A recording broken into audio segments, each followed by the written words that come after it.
Long after Earth was gone, long after humanity itself had vanished, the galaxy remembered us, not through monuments or machines, but through a song, a melody woven into the stars themselves.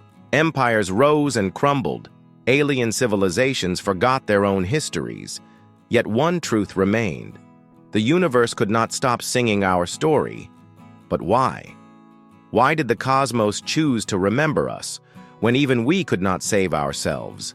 The universe remembers, not through monuments of stone, nor through libraries carved in marble, but through the silent hum of stars and the echoes written in light. When the last human ship drifted beyond the edge of the Orion Arm, many believed it would be the end of our story. We had lost Earth, lost Mars, lost countless colonies to war, famine, and silence. But humanity carried with it something no empire, no alien council, no machine could extinguish: the need to be remembered. We became wanderers.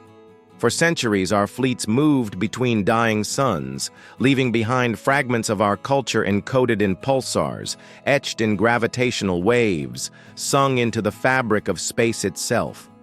A galaxy that once looked at us as fragile children now began to hear our resonance everywhere. The Arakthy, a species who measured time in millions of years, were the first to notice. They called it the human chord, a pattern that appeared whenever they mapped the harmonics of the galaxy.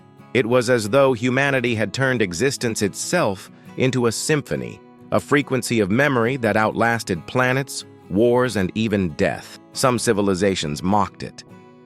A species too weak to survive, now clinging to the stars with noise, but others listened deeper. Within the signals they heard laughter, grief, poetry, the sound of oceans, the heartbeat of newborns. To hear humanity's chord was to feel alive. Millennia passed. Civilizations rose and fell. The Tar Sea Empire that once ruled half the galaxy crumbled into dust. The machine hegemony that enslaved 1,000 worlds flickered out like a dying flame. But the human chord, it never stopped. Then came the day the galaxy itself began to fade. Stars at the edge of time dimmed faster than predicted. Entire constellations fell silent. Scientists warned of a universal collapse, a slow unraveling of reality itself. And in that silence, the human chord grew louder. It was as if the universe on its deathbed chose to remember us above all else. At the heart of Andromeda, an ancient observatory known as the Eternal Spire received a signal no one could explain. It was not coordinates nor language. It was music, a song woven from every fragment humanity had ever left behind. It told the story of Earth, of exile, of survival, of sorrow and triumph. It was not a dirge, but a hymn. It was not a prayer, but an anthem. It was the sound of humanity refusing to be forgotten. Across the galaxy, billions gathered to hear it. Entire civilizations paused their wars, their rivalries, their fears, to listen. And as they listened, something miraculous happened.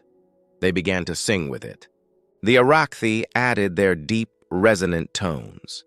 The Lithari wove crystalline harmonics. Even the machines, long thought emotionless, contributed coded pulses of rhythm. For a moment, the galaxy was not a battleground, not a collection of stars, but a choir. It was a single voice remembering a species that had walked among the stars. Some say the song reached beyond the galaxy, echoing into the void between universes. Others claim it stitched the unraveling cosmos back together, delaying the end for eons. The truth does not matter.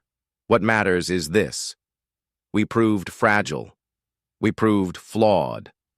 We proved mortal. But still, the galaxy sang our story, and perhaps that was always enough.